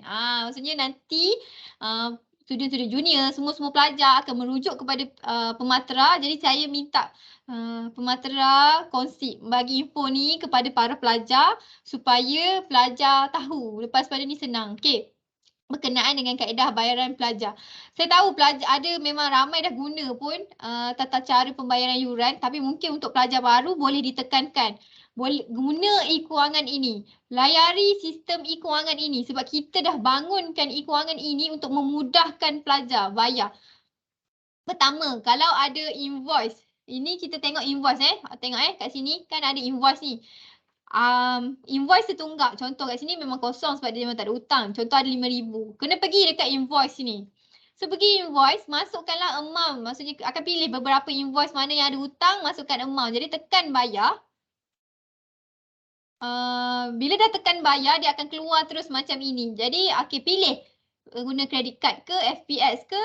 Credit card ni bukan credit card semata-mata. Debit card pun termasuk dalam ni juga. So ni pay with credit card, pilihlah Visa ni, so bayar. Jadi dia akan masukkan nombor kad. Tak kisahlah credit card ke, debit card ke, mak ni credit card ataupun debit card. Masukkan CVV macam biasa, macam kita beli online biasa. Saya tahu memang pelajar memang sangat expert dengan pembelian online ni kan. Jadi kalau guna FPS, macam biasalah Maybank to you ke apa, ataupun pay with others ni, bayar dekat 7-Eleven. Tapi jaranglah guna, kita pun tak galakkan guna pay with others bayaran 7-Eleven ni sebab macam susah je. Okey, itu untuk invoice. Yang kedua, selain daripada yuran pelajar, boleh juga pilih capaian bayaran tanpa invoice. Tengok kat sini kan invoice, atas je bayaran tanpa invoice. So pilih bayaran tanpa invoice. Jadi pilih apa yang nak bayar, denda ke, denda lewat pengesahan peperiksaan, denda pulang buku, denda saman trafik, ataupun nanti nak konvo, nak ambil scroll awal, ataupun nanti apa lagi, itu je lah setakat ni. Macam-macam ada lagi kategori. Kalau college punya pembayaran pun ada dalam ni. So pilih guna bayaran tanpa invoice. Tapi ingat, apa-apa kalau ada invoice, kena bayar guna invoice. Jangan sesekali pilih bayaran tanpa invoice. Sebab nanti kalau bayar juga bayaran tanpa invoice untuk hutang awak tu, invoice tu hutang hutang awak nanti kita tak tolak hutang. Jadi tak pasal pula awak kena bayar lagi sekali untuk hutang awak tu. Sebab awak tersalah pilih bayaran tanpa invoice ni. Jadi invoice tu hutang lah. Jadi pilih macam biasa. Okey, lepas pembayaran berjaya, pay online, dah tekan pay online, dah berjaya semua ni, kena tekan refresh. Terus semak resit. Semak resit selepas transaksi berjaya. Kat sini ada keluar nombor RST kat sini. 277168. Bagi tahu ini. Contohnya bagi tahu ini. Okey, ini adalah resit saya. Bagi tahulah kat akademik ke, kat keselamatan ke, kat UKP ke, apa UKP jarang tanya nombor resit. Kat PTPTJ minta lah. So pembayaran selesai. Jadi dengan kemudahan yang ada ini, mohon digunakan, mohon galakkan pelajar-pelajar untuk guna. Kalau ada apa-apa masalah, terus email kepada UKP ataupun boleh telefon. Tapi macam saya kata awal-awal, saya galakkan untuk email lah, email kita. Okey, jam menunjukkan 10 suku. Ataupun cepat ni. Jadi kita teruskan dengan sesi Q&A. Saya serahkan kepada moderator kita. Itu saja daripada saya. Kalau ada apa-apa yang sebarang kemusykilan, kita boleh heart to heart lah. Katakan macam tu. Okey? Serahkan kepada moderator. Terima kasih. Terima kasih diucapkan kepada Puan Syuhada di atas perkongsian yang sangat menarik dan informatif sebentar tadi. Antara intipati yang dapat saya rumuskan secara ringkas sebentar tadi adalah berkenaan dengan sumber dana kewangan yang boleh dimohon seperti HAP, KMUKM dan yang jarang-jarang juga saya dengar ialah Pusat Tanggungjawab PTJ sebenarnya. Jadi saya harap perkongsian Puan Syuhada tadi diambil perhatian oleh para peserta untuk kebaikan bersama. Dengan itu, marilah kita beralih pula kepada sesi soal jawab. Majlis seterusnya membuka ruang kepada mana-mana para peserta untuk mengajukan pertanyaan di ruangan chat box dan saya akan membacakan ataupun para peserta sendiri boleh membuka mikrofon untuk bertanyakan soalan. Saya rasa better. Saya nak dengar jugalah suara, nak tengok jugalah rupa kan. Tanyalah. Tak ada apa pun kita-kita je kan. Ni kita apa Matra dengan saya je kan? Sekali dengan jabatan-jabatan di bawah Pematra, Puan. Okey. Tapi itulah boleh. Tapi maksudnya tanya je. Maksudnya buka. Tanya tak apa. Tapi kalau macam katakan memang tak ada mic, tak apalah. Bolehlah dekat chat box tu. Okey. Dah ada. Kita masih Assalamualaikum Puan menunggu semua. Syuhada. Salam. Boleh dengar ke? Okey, Boleh? saya ada soalan. Nama? Assalamualaikum, nama saya Faris, Bendahari Kehormat Pematra. Okey. Okey, saya ada soalan yang pertama. Bagaimanakah saya boleh akses sistem e-perolehan dan macam mana saya nak tahu list pembekal yang berdaftar dengan UKM? Okey, kalau untuk akses sistem EP perolehan, memang sekarang ni tak semua pun yang boleh akses. Macam kami dekat bendahari sendiri pun tak semua kaki tangan bendahari boleh akses. Sesetengah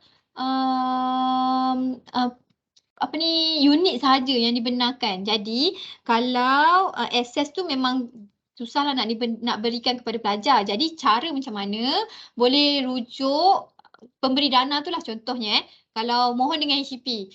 Okey, jadi minta dekat HCP, pergi kat HCP, kata okey saya nak tahu pembekal yang berdaftar untuk contoh jamuan.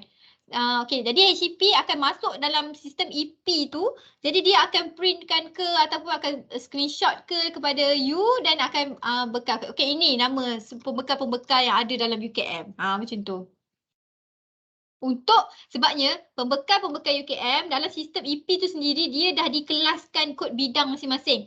Contoh ni contoh syarikat A untuk catering. Dia memang ABC, syarikat ABC tu memang catering saja. Kalau kita ambil jamuan.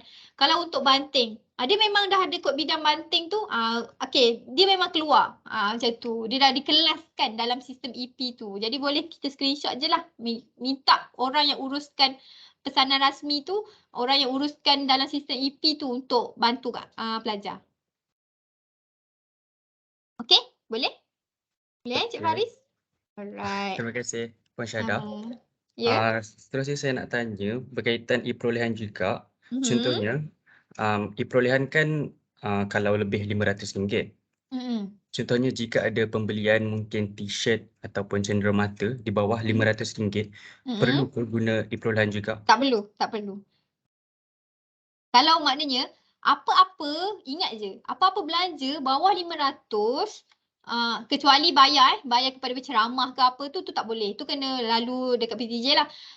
Apa-apa contohnya t-shirt, banting bawah je 500, jangan pecah kecil, boleh guna pendahuluan ataupun bayaran balik. Auto saya kata kalau boleh susah juga kan nak cari contoh t-shirt bawah 500. Tapi kalau untuk ahli pematra je, katakan ada 20 orang je dapat t-shirt berapa ringgit. Lepas tu tengok bawah 500. Boleh claim pendahuluan. Ataupun bayaran balik. Tak ada masalah. Okey. Okey, terima kasih Puan Syuhada. Sama. Nanti kalau macam ada kemusykilan, boleh telefon je saya. Nombor sambungan saya 8182 tau.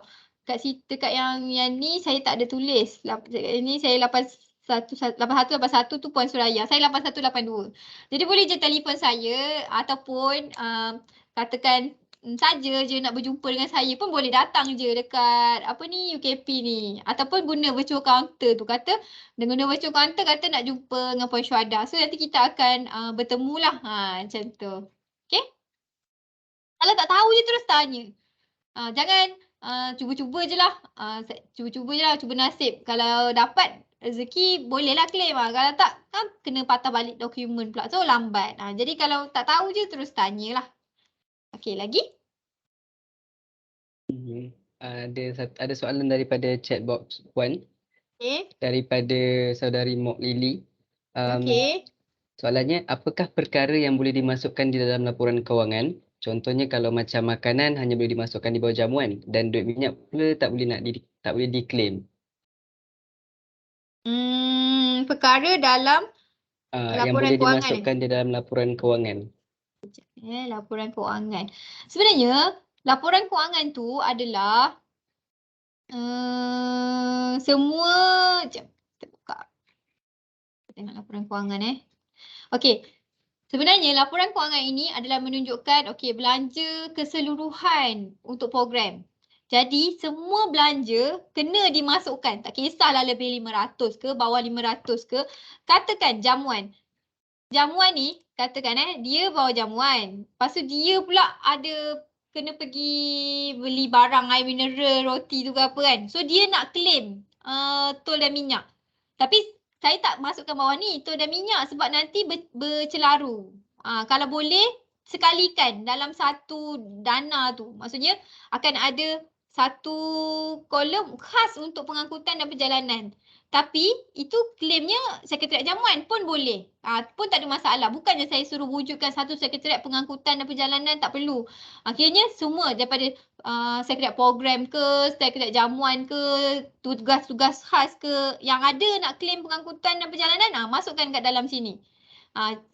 Maksudnya menjawab soalan pada saudari Mok Lily tu, semua perbelanjaan, tak kisahlah apa-apa perbelanjaan kena masukkan dalam laporan keuangan ni. Tapi apa yang boleh diklaim? Itu yang apa yang boleh dituntut balik ataupun dibuktikan untuk klaim pendahuluan, itulah ikut mematuhi prosedur-prosedur yang saya telah highlightkan tu. Bawah 500 tak bayar penceramah, maksudnya bayar beli cenderahati bawah 500 ataupun publicity punya program bawah 500, macam tu. Boleh?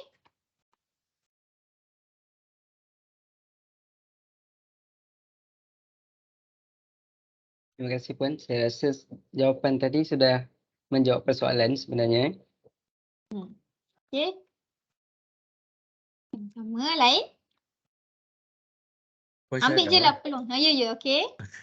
saya nak tanya, kalau untuk jamuan, kalau melebihi RM500 kena melalui pesanan rasmi. Betul? Adakah kalau untuk jamuan, kalau pesanan rasmi kena ikut juga kadar borang pink tu? Betul. Kalau dalam jamuan, apa-apa sebenarnya kadar borang pink tu adalah kadar maksimum lah. Kalau lebih kadar, itu yang kena mohon asing daripada kita. Contoh nak bagi dekat siapa nama ni, Sultan ke, katakan kan, program tu program dengan Sultan. So VIP takkan nak pakai RM7 kan. Jadi untuk pengecualian-pengecualian tu, permohonan lebih kadar tu perlu dimajukan kepada kami. Perlu dimajukan kepada PTJ. Jadi PTJ akan majukanlah kepada unit perolehan untuk lebih kadar untuk program ini. Kerana apa? Ada justifikasi dia kenapa nak lebih kadar tu. Lepas tu baru boleh kita buka EP tu lebih daripada kadar yang daripada borang pink tu. Tapi setakat ni kadar maksimum, kadar ceiling untuk kita punya jamuan adalah mengikut borang pink tu. Okey, Terima Haris? kasih Puan Syahada. Sama. Ada nak tanya apa-apa tak yang lain-lain selain daripada program ke apa-apa, ala-ala nak jumpa Mendari kan? Bagi tahu je, saya tak puas hati lah dengan Mendari ni. Mendari ni susah lah nak, susah apa? Susah nak angkat telefon ke? Susah lah nak dihubungi ke? Bagi tahu je. Macam saya take note, saya beritahu dekat Puan Suraya. So nanti kita akan bincang lah macam mana penambahbaikan, apa-apa penambahbaikan pun boleh. Maksudnya bukan saya seorang je bukan saya seorang cakap lah. Maksudnya saya nak cadangkan wujudkan apa-apalah. Cadangan je lah, apa-apa pun boleh. Nanti saya take note, so kita akan buat penambahbaikan lagi dekat benda hari. Puan Syahda, Ya? berkenaan tadi tu saya nak tanya yang di mana kalau kita dapat dana luar kena melalui NC, betul? Betul.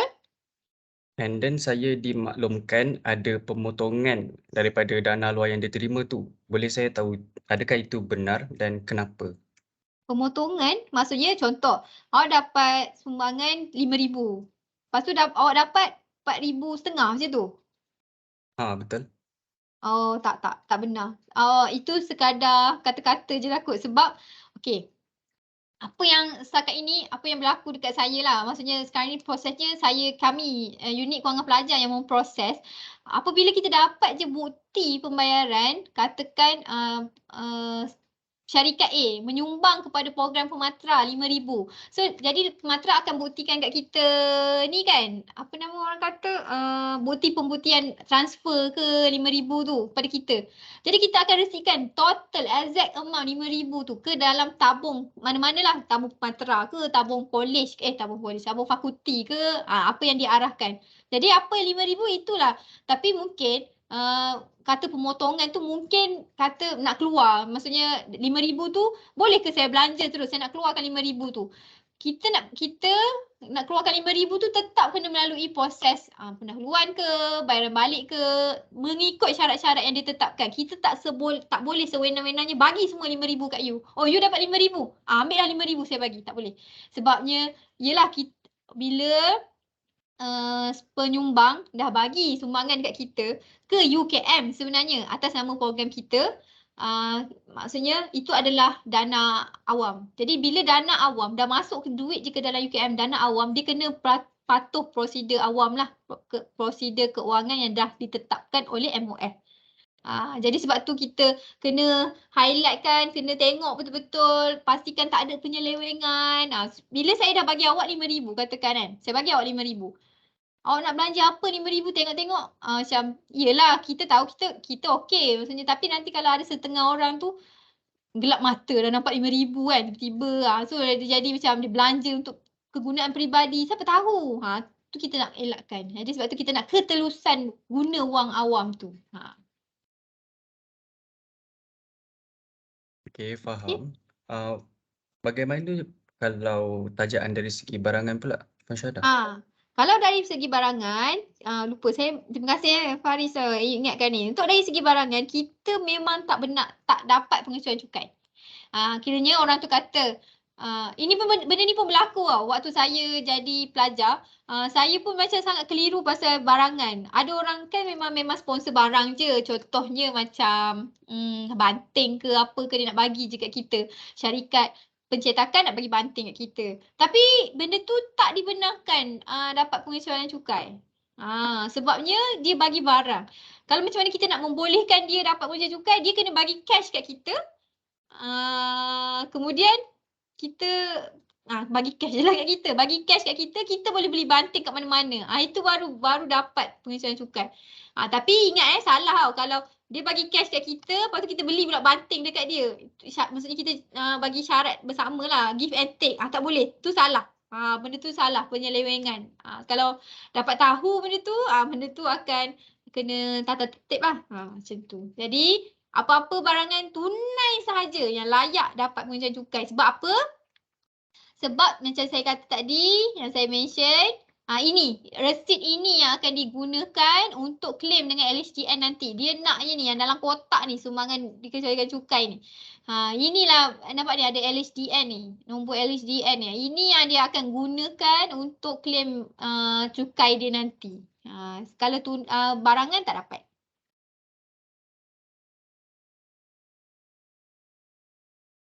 Puan Syahda, untuk pengecualian cukai ni tak ada had minimum tajaan ke? Tak ada. Boleh je. Nak bagi RM50 ke, RM10 ke, dapat je pengeluaran cukai. Tak ada masalah. Bagi RM5,000 ke, cumanya kalau bagi RM5,000 dan ke atas, bendahari lah. Bendahari akan hantar kepada LHDN lah sebab dia akan tengok lah banyak benar bagi ni kan. Tapi tak apa, tak ada masalah pun. Tak ada isu pun sebenarnya. Okey, terima kasih Puan Syahda. Faris je tanya, orang lain? Memanglah, biasanya memang akan, banyak tanya memang akan bendahari lah. Assalamualaikum Puan. Salam. Saya Rafiq daripada Club Inviboard. Okey. Kelab apa tadi? Saya nak Club Inviboard. Oh, okey. UV board. Apa? Apa dia? UV board? Inviboard, Jabatan Okey. Kejuruteraan Electrical Electronic System, JKIS. Oh, JKIS. Okey, JKIS. Okey, saya nak bertanya, katakanlah kalau kami dapat menerima dana yang besar lah, tetapi kami tidak go through bendahari UKM, ada apa-apa penalty ataupun yang berlaku ke kalau kami terlupa ke in case kalau bendahari terlupa part tu? Oh, okey. Maknanya duit tu tak dimasukkan ke akaun bendahari tapi ke JKIS je lah. Maksudnya akaun peribadi siapa-siapa lah macam tu Ya betul. Tapi kegunaan untuk program kelab jabatan. Kelab jabatan. Okey. Satu, pengurusan cukai takkan dapat. Sebabnya tak melalui masuk ke dalam akaun UKM. Jadi maksudnya resit ini sumbangan derma di kecil-kecil takkan dapat. Jadi maksudnya syarikat tu yang bagi sumbangan dalam amount banyak. Biasanya syarikat bagi amount banyak dia memang nak sumbangan derma di kecil cukai ni. Jadi takkan ada cop ni untuk penyumbang itu. Lepas tu, lepas tu dah lah satu tu tak dapat pengerusi cukai. Itu yang paling utama. Yang kedua, sebenarnya kita memang tak benarkan lah, tak masukkan ke akaun UKM. Sebabnya salah lah, penyelewengan tu banyak boleh berlaku. Saya tahu, saya tak tuduh you all. Maksudnya you all memang seorang yang bertanggungjawab. Tapi sesi pematera ni adalah satu sesi je. Tahun depan mungkin junior pula yang naik. Macam mana hand over duit tu? Saya dah ada beberapa kes aduan daripada pelajar sendirilah. Okay, senior guna duit tu. Lepas tu ada certain amount lah. Lepas tu COVID 2 tahun dah tak mana-mana lah duitnya. Dah tak tahu dah duit tu ke mana. Jadi mungkin senior tu tak guna. Tapi mungkin senior tu dah tak ingat dah pun duit tu kat situ. Sebabnya peribadi yang guna. Macam tu. Lepas tu kalau kita dapat audit jumpa, ini berkaitan dengan audit lah. Kalau audit jumpa ada akaun persatuan ke katakan dan benda tu tak berdaftar pembawa UKM, itu akan salah, akan dikenakan macam-macam lah tindakan, ada tata tertib lah, penalti lah apa. Tapi dekatan belajar ke apa tu tak ada lah. Tapi kita akan kenakan tata tertib macam tu lah sebab tak mematuhi peraturan kewangan. Itu kalau jumpa lah. Kalau tak jumpa rezeki, Alhamdulillah. Tapi janganlah amalkan benda yang salah tu lah macam tu. Okay? Saya memang wajibkan semua sumbangan dimasukkan ke dalam akaun UKM. Rafiq Baik Puan. Satu lagi soalan Puan. Macam Puan kata kalau katakanlah kami katakanlah kelab nak buat baju kan untuk adik kelab dan dia punya harga dia di below 500 kan. Ataupun kami nak order pen untuk orientasi nanti boleh claim lah kiranya daripada unit bendahari yang below 500 tu. Kalau contoh, okey, langkah yang pertama, awak kata awak nak beli pen. Lepas tu awak nak guna peruntukan mana? Fakulti katakan ataupun guna duit JKIS. Tapi duit UKM lah kan. Okey, jadi awak kena dapatkan dulu kelulusan pemberi dana tu. Fakulti ke, JKIS ke. Okay, katakan JKIS dah luluskan 400 katakan untuk beli pen. Jadi awak pun belilah pen. Buatlah pendahuluan untuk 400 beli pen tu. RM400. So jadi bila dah beli, bagi je resit kat 400 kat kita. So kita akan selesaikan. So, bagi bank in pendahuluan. Lepas tu dah bagi resit kat kita. Jadi kita akan terus clearkan hutang untuk pendahuluan tu. Macam itulah proses je. Boleh. Tapi kena pastikan awak dapat kelulusan pemberi dana tu dululah. Okay, baik Puan. Kalau kami pakai kami punya duit dari segi macam akaun kelab sendiri. Okay, lepas tu nak tuntut balik. Boleh ke? Tapi bukanlah dapat dana daripada fakulti, pakai kelab punya ni, daripada hasil macam jualan sebagainya ada tabung kelab. So kami pakai duit tu untuk pendahuluan. Boleh ke kami claim balik? Okay, macam ni. Sekarang ni awak pakai tabung kelab tu dan kelab tu bukan berdaftar bawah UKM, betul? Kiranya bukan masuk akaun UKM pula, masuk akaun kelab awak kan? Betul? Lepas tu awak nak claim balik. Awak nak claim balik duit siapa? Siapa yang nak luluskan duit yang awak nak minta duit siapa? Bendahari tak ada duit. Macam saya highlightkan tadi, dana hanya akan ada dana daripada HCP satu, UKM ataupun fakulti. Tiga tu sahaja yang biasanya akan beri dayan duit UKM lah. Katakan awak ada tabung dekat tabung tu tapi tabung tu berdaftar bawah bendahari, tu that's it, boleh. Awak boleh claim yang itu. Tapi kalau awak just guna duit kelab awak yang tak berdaftar dengan bendahari, dah tak berdaftar dengan UKM, lepas tu awak nak claim, kita akan persoalkan, awak nak claim duit siapa? Peruntukan mana awak nak guna? Duit siapa? Duit HCP? HCP memang tak lah kan? Memang dia tak ada bagi tu. Fakulti. Biasanya fakulti. Macam tu lah. Macam tu. Okey, baik Puan. Terima kasih. Okey, sama.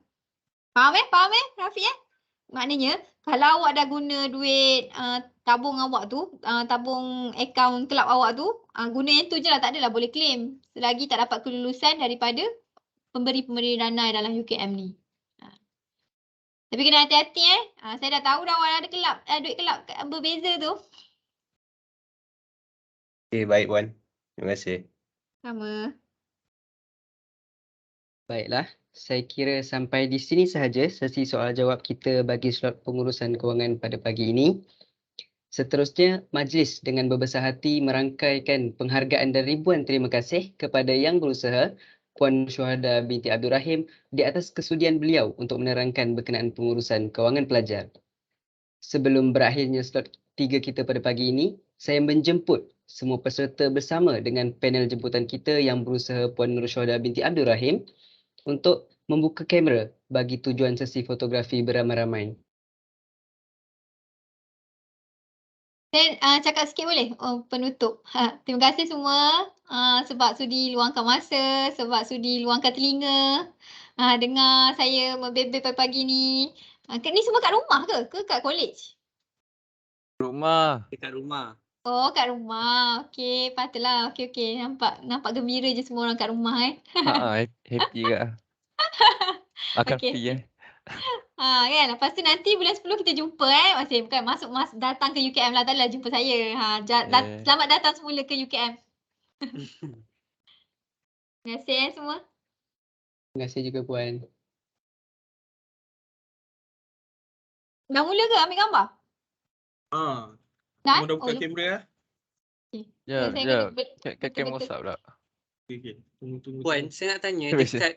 dekat PPA tu ada auditorium kan? Kita boleh gunakan? Auditorium. Alamak, tingkat berapa Entah, saya baca kat bawah tu ada tulis auditorium semua. Dulu mungkin ada kot. Boleh, benda tu sebenarnya fasiliti UKM boleh guna. Jadi hantar kepada person in charge, maksudnya PTJ yang berkaitan. Mungkin kalau tu tingkat tu perpustakaan punya. So hantar permohonan nak guna tu kepada perpustakaan. Macam tu. Okay, faham. Baik. Okey, jom. 1, 2, 3. Senyum. Okey, lagi sekali 1, 2, 3. Senyum. Okey, terima kasih. Alright. Terima kasih. Apa-apa bagi tahu, apa-apa telefon je, hubungi je saya. Okey? Tak ada apa-apa pun. Kalau saya selagi boleh saya akan cubalah jawab soalan. Baik. Bantu. Kalau Okay. nombor pejabat tu Nombor pejabat. Nombor handphone tak boleh lah. nombor WhatsApp tak boleh senang sikit lah. Nanti semua orang satu UKM nanti kan. Kalau saya bagi semua student, 23,000 student saya bagi je. Okay. Terima kasih semua. Assalamualaikum. Selamat sejahtera. Thank you.